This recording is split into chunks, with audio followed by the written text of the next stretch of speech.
Hey everyone, in today's tutorial, I'll show you how to verify your website in SendGrid. This step is important to ensure that your emails are authenticated and more likely to land in the inbox rather than the spam folder.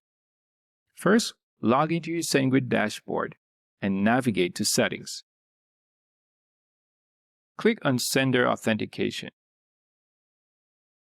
Under Authenticate your domain, select the option to verify your domain or website. SendGrid will generate several DNS records for you, including TXT and CNAME records.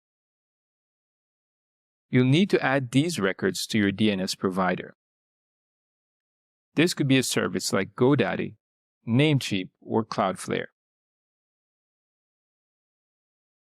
Log into your DNS provider.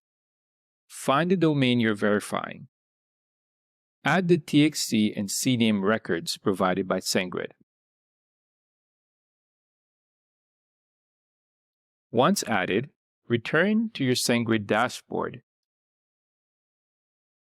and click Verify. It may take a few hours for the DNS changes to propagate.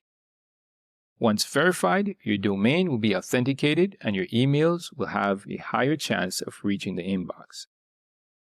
And that's it. If you found this video helpful, don't forget to like and subscribe for more tutorials. If you haven't tried SendGrid, just hit the link in the description and get your free trial today.